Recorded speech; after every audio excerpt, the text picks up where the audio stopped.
શેરીઓમાં નદીઓ, શેરીઓમાં નદીઓ, નદીઓમાં દરિયો અને દરિયામાં ટ્રાફિક જામ છે.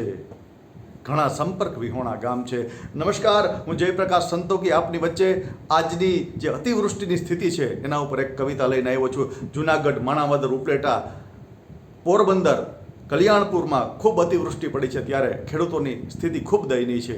ત્યારે ખેડૂતોની વેદના ભાગ 10 આપની વચ્ચે હું રજૂ કરવા જઈ રહ્યો છું. આશા છે આપને ગમશે. કે શેરીઓમાં નદીઓ, શેરીઓમાં નદીઓ, નદીઓમાં દરિયો ને દરિયામાં ટ્રાફિક જામ છે. શેરીઓમાં નદીઓ, નદીઓમાં દરિયો ને દરિયામાં ટ્રાફિક જામ છે. ઘણા સંપર્ક વિહોણા ગામ છે, ઘણા સંપર્ક વિહોણા ગામ છે. અને રસ્તા છે ગાયબ, રસ્તા છે ગાયબ, ખેતર તળાવ છે. રસ્તા છે ગાયબ, ખેતર તળાવ છે, ખમી ના શકાય એવા ડામ છે. ઘણા સંપર્ક વિહોણા ગામ છે, ઘણા સંપર્ક વિહોણા ગામ છે.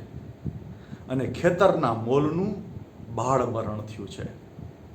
ખેતરના મોલનું બાળ મરણ થયું છે. હવે તો ઊભો જરા રેને.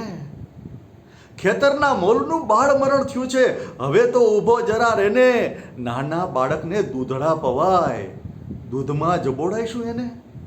નાના બાળકને દૂધડા પવાય પણ દૂધમાં જબોડાઈશું એને.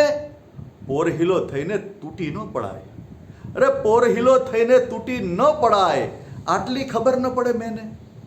પોરહિલો થઈને તૂટી ન પડાય, આટલી ખબર ના પડે મેને. ખેતર આ એનું, જિંદગી છે એની. ખેતર આ એનું, જિંદગી છે એની. શોખનું બનાવેલના ફાર્મ છે. ઘણા સંપર્ક વિહોણા ગામ છે, ઘણા સંપર્ક વિહોણા ગામ છે. અને જળના પ્રવાહમાં ખેતર ધોવાયા, જળના પ્રવાહમાં ખેતર ધોવાયા, સાથે સપના ધોવાયા છે એમના. જળના પ્રવાહમાં ખેતર ધોવાયા, સાથે સપના ધોવાયા છે એમના. ખેતરના કાઢીએથી પાણી વહે છે જાણે, ખેતરના કાઢીએથી પાણી વહે છે જાણે. પાટિયાઓ ખોયલા હોય ડેમના. અને એની પીડા તો બસ એને જ સમજાય, એની પીડા તો બસ એને જ સમજાય. ખેતર ધોવાયા હોય જેમના. દિલ દઈને સાંભળો, સંભળાશે તો જ એ. દિલ દઈને સાંભળો, સંભળાશે તો જ એ. ખેડૂના મનમાં કોહરામ છે. ઘણા સંપર્ક વિહોણા ગામ છે, ઘણા સંપર્ક વિહોણા ગામ છે. શેરીઓમાં નદીઓ, નદીઓમાં દરિયો ને દરિયામાં ટ્રાફિક જામ છે. ઘણા સંપર્ક વિહોણા ગામ છે. અને રસ્તા છે ગાયબ, ખેતર તળાવ છે, ખમી ના શકાય એવા ડામ છે.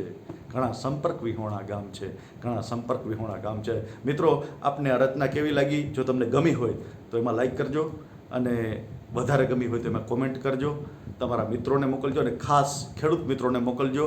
અને હજી પણ મારી ચેનલને સબસ્ક્રાઈબ કરવાનું બાકી હોય તો મારી ચેનલને સબસ્ક્રાઈબ કરવાનું ચૂકશો નહીં. રજા લઈએ, ફરી એક વખત મળશું આવી જ કોઈ રચના સાથે. નમસ્કાર.